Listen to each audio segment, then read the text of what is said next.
안녕하세요. 리치고의 김기현입니다. 자, 요즘은 이제 한 주 한 주의 어떤 수급 동향과 거래 동향을 파악하는 게 굉장히 중요한 시점이 됐죠. 왜냐하면 제가 누누이 말씀드리지만 이제 9월 달에 드디어 변곡점이 발생할 가능성이 아주 높기 때문에 현재의 이 뜨거운 부동산 시장의 상승세가 더 이어질지 아니면 제가 누누이 말씀드렸던 것처럼 스트레스 DSR이 시행되는 이제 9월 달부터는 어느 정도 주춤해질지 이게 이제 굉장히 중요한 관전 포인트라고 생각을 합니다. 그리고 이와 관련해서 9월 28일에 제가 이제 올해 연말 그다음에 내년에 부동산 시장을 전망하는 부동산 전망 강의를 제가 하거든요. 그래서 관심이 있으신 분들은 고정 댓글에 강의 신청 링크가 있으니까 참고하셨으면 좋겠고 9월 28일이면은 제가 그동안 전망했던 내용들이 어느 정도 현실에 드러날지 아닐지가 데이터로 아마 눈에 보일 겁니다. 그래서 굉장히 중요한 시점이라고 제가 생각하기 때문에 이러한 또 전망 강의를 준비했고요.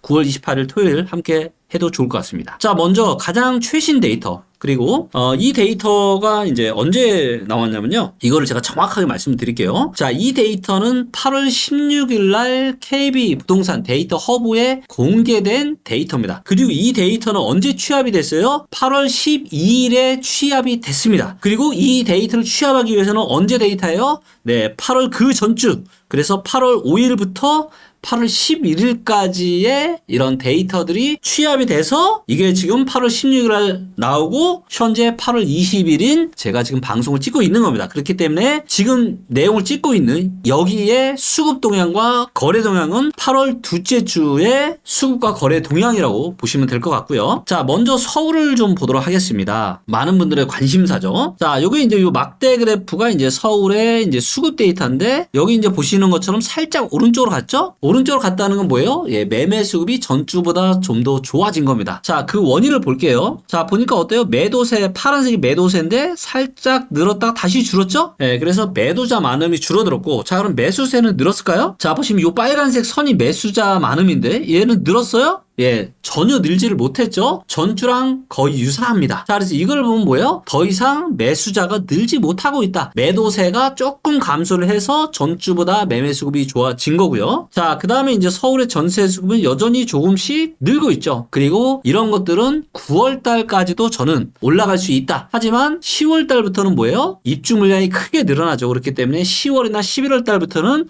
전세 수급이 저는 서울이 다시 떨어질 거다라고 전망을 합니다. 자, 그리고 요번에는 경기도의 수급 동향을 보도록 하겠습니다. 자, 경기도 같은 경우도 살짝 좋아졌죠. 전주보다 살짝 좋아졌는데 이유가 보니까 매도세가 줄었어요. 매도자 많음이 살짝 줄었고 매수자는 어때요? 살짝 지금 감소를 했죠. 네, 매수자 많음은 오히려 전주보다 감소를 했다. 그래서 매도자 많음이 줄어들어서 좋아진 거예요. 서울이나 경기도나. 그런데 매수자는 지금 정체가 되어 있거나 오히려 지금 하락을 하고 있는 이런 상황이다라고 좀 보여지고 있고요. 경기도도 전세 수급이 아직은 꾸준히 지금 상승을 하고 있는 모습입니다. 자, 이번에는 인천을 보도록 하겠고요. 자, 인천 같은 경우는 수급이 떨어졌죠? 예, 그러니까 인천은 전주에, 그러니까 서울이나 경기도는 전주가 떨어졌는데 인천은 전주가 올랐는데 이번에 데이터를 보니까 이번에는 서울과 경기도는 조금 좋아졌는데 경기도는 이번에 좀 하락을 했다. 이렇게 좀 보여지고 있고 경기도는 보니까 매도자 많음이 살짝 늘었고 매수자는 줄었습니다. 그래서 경기도, 인천도 드디어 매수자가 줄기 시작했다. 그래서 서울, 경기, 인천 전부 다 뭐예요? 매수자가 이제 드디어 감소를 하기 시작했고 이제 정부에서도 발표를 했죠. 스트레스 DSR 9월 1일 날 이제는 변함없이 시행이 될 거고 수도권에 대해서만 가상금리를 0.75%가 아니라 1.2%를 부여하겠다. 자, 이것 때문에 또 뭐예요? 8월 말까지의 수급이 저는 좋아질 수 있다고 봅니다. 왜? 9월 달부터는 이제 가상금리가 1.2%로 적용이 되니까 어떻게 되겠어요? 당연히 지금 집 사려고 하시는 분들은 그때 가면 대출 한도가 줄어드니까 그나마 대출 한도가 조금 살아있는, 좀 더 살아있는 지금 빨리 연끌하자. 빨리 집 사자라고 저는 할 것 같아요. 그래서 정부가 8월 20일 날 발표한 요 스트레스 DSR 관련해서 수도권 규제하는 요 내용 때문에 아마도 8월 달에 중후반부에 수급은 단기적으로 좋아질 수 있겠다. 왜? 마지막 연끌을 해야 되니까. 하지만 9월 달서부터는 이제는 확연하게 데이터가 달라지지 않을까라고 예상을 좀 하고 있고요. 이런 부분들은 실제 또 데이터가 어떻게 반영되는지를 보면서, 그래서 9월 달 데이터면은 검토하고 저기 하니까 언제 데이터가 나올 거냐면 9월 13일 날 통계 데이터가 나올 거고요. 9월 13일 날. 그러면 이걸 가지고 자료를 만들면 아마 추석 기간에 제가 자료가 업데이트가 될 것 같은데, 요건 아마 방송을 찍으면은 뭐 한 8월 한 셋째 주 정도 할 것 같고, 이때 정도 되면은 확연하게 이제 데이터가 바뀌게 될 것 같고요. 그 다음에 추석이 껴있기 때문에 9월 27일 날 나오는 이 데이터는 좀 한계가 있을 것 같고, 근데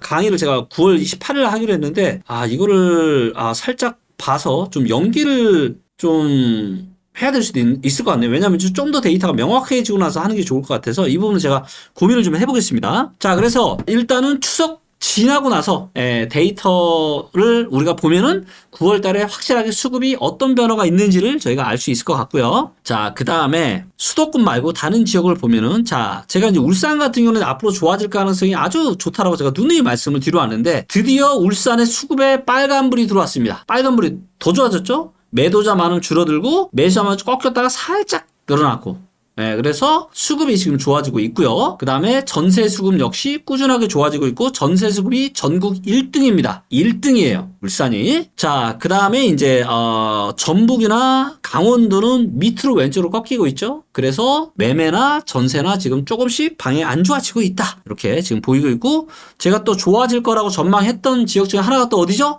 바로 충남이죠. 자, 충남에 지금 매매 수급 어떻게 돼요? 와, 드디어 본격적인 빨간불이 들어왔습니다. 빨간불 들어왔고요. 전세 수급도 계속 좋아지고 있죠. 그래서 충남 같은 경우도 공급 물량이 계속 감소가 될 거기 때문에 충남도 저는 상당히, 또 충남은 인구도 늘고, 인구가 느는 거의 유일한 지방 지역 중에 하나입니다. 세종 빼고. 그 다음에 일자리도 굉장히 많이 증가를 하고 있죠. 자, 그리고 각각의 지역별로 내 집 마련 정말 좋은 타이밍에 잘하고 싶으신 분들은 리치고 이 TV에 유료 멤버십이 있죠. 그래서 그 유료 멤버십 가입하시면 제가 화요일날 하고 목요일날 매주 지역을 제가 돌아가면서 데이터에 기반해서 지역에 대한 분석도 하고 언제 내 집 마련하면 좋을지 제가 안내도 해드리고 있죠. 그래서 좀 더 관심 있으신 분들은 멤버십 가입하시면 좋을 것 같고요. 경북 같은 경우는 지금 왼쪽으로 가고 있죠. 위로 올라가고 있죠. 그래서 매매 수급이 떨어지고 전세 수급은 좀 올라갔다. 경북도 내년에 좋아질 거예요. 내년 어느 지금부터는. 자, 그 다음에 충북이나 제주도 같은 경우도 왼쪽으로 가면서 위로만 올라갔죠. 즉 전세 수급은 좋아지고 있는데 매매 수급이 좀 안 좋아지고 있는 이런 지역들이고, 자, 지금 누누이 말씀드리지만 현재까지 가장 안 좋은 지역은 세종이랑 대구입니다. 정말 뭐 심각하죠. 세종은 보세요. 계속 꼬꾸라지고 있습니다. 세종은 매매 수급이 살짝 올랐다가 더 줄었어요. 전세 수급도 더 줄었고, 세종 이런 거는 이 옆에 있는 대전의 입주량이 많기 때문에 그런 겁니다. 그래서 부동산 지역을 분석할 때는 반드시 뭐예요? 여러분들이 직주 근접이 가능한 지역의 다른 데이터까지 같이 보면서 의사결정을 해야 되는 거고요. 자, 대구 같은 경우는 살짝 오른쪽 위로 올라오죠? 여기 보시면은 너무 안 좋다. 지금 살짝 지금 매매 수급 살짝. 그리고 대구도 제가 말씀드렸죠. 내년 어느 지금부터는 대구도 굉장히 좋아질 가능성이 많이 있습니다. 자, 그리고 이제 부산 같은 경우도 조금 힘내면서 오른쪽 위로 올라오는데 그 폭이 그렇게 크진 않죠. 그래서 이렇게 지금 보이는데 이거를 제가 조금 기간을 늘려볼게요. 짧게 하다 보니까 이게 빨간불처럼 들어와 보이는데, 자, 이 정도예요. 이렇게. 그러니까 부산도 여전히 어때요? 여전히 지금 상황이 전혀 좋지 못하다. 매매 시장이. 전세 시장도 마찬가지고요. 그래서 세종, 대구 제일 안 좋고 여전히 그 다음은 부산이 안 좋고, 그리고 나머지 지역들은 그래도 전세 시장이 괜찮아요. 근데 좀 안 좋은 지역은 광주, 전남, 그 다음에 대전, 경남, 제주 이런 지역들, 왼쪽에 있는 지역들이 매매 시장이 진짜 이제 안 좋은 거죠. 자, 이렇게 해서 전국적으로 수급을 한번 빠르게 한번 봤고요. 자, 이번에는 뭘 볼 거냐? 이번에는 거래 동향 데이터를 보도록. 그럼 거래량은 어떻게 됐는지 보이시죠? 서울은 위로만 올라갔죠? 서울은 전세 거래만 약간 늘어났고 매매 거래 늘지 못했고요. 경기도 왼쪽으로 갔죠? 매매 거래 지금 줄었고요. 경기도 인천 오른쪽으로 갔죠? 인천의 매매 거래 약간 늘었고요. 가장 크게 움직인 게 누구예요? 한눈에 봐도 세종이죠. 거죠. 예, 그래서 세종의 시장 상황이 안 좋은데 거래량이 크게 늘었습니다. 그래서 보시면 이게 전주가 좀 많이 줄어다 보니까 이렇게 늘었구나 이렇게 보실 수 있고, 의미가 좀 있는 거는 전세 거래가 상당히 많이 늘었습니다. 그래서 매매 거래도 늘었지만 전세 거래도 상당히 좀 꽤 늘었다 이렇게. 그래서 세종이 지난 한 주 동안은 굉장히 크게 좀 움직였다. 자, 그 다음에 울산 같은 경우 오른쪽으로 크게 움직였죠. 즉 뭐예요? 매매 거래가 좀 괜찮다. 그리고 지난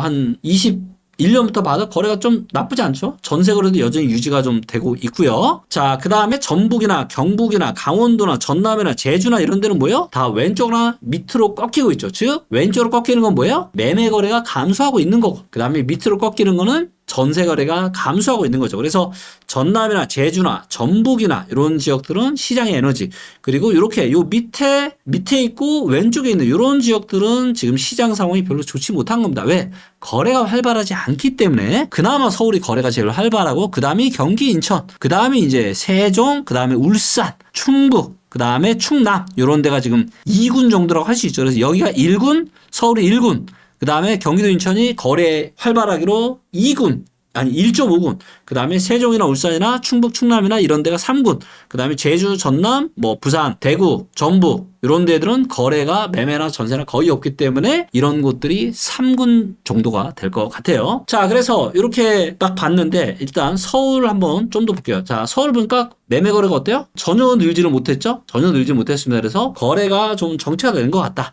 네. 그리고 경기도 같은 경우도 거래가 확연하게 꺾이는 게 눈에 보이시죠? 이렇게 거래가 뚝뚝뚝 떨어지고 있는 게 보이고 있고요. 인천 같은 경우는 조금 올라왔다. 자, 그런데 제가 말씀드린 게 뭐예요? 정부가 8월 20일 날 스트레스 DSR 지금 수도권 지금 가상금리를 0.75가 아니라 1.2%도 늘린다고 하니까 이것들이 단기적으로 빨리 어떤 수요를 자극해서 집을 사시는 분들이 저는 있을 것 같아요. 자, 그러다 보니까 뭐예요? 8월 한 말까지는 스트레스 DSR 2차가 시행되는 8월 말까지는 수급이 단기적으로는 저는 더 좋아질 수도 있겠다, 이렇게 좀 생각을 하고 있는데, 이거는 이제 데이터를 보면서 판단을 좀 해보시면 좋을 것 같고, 분명한 거는 뭐다?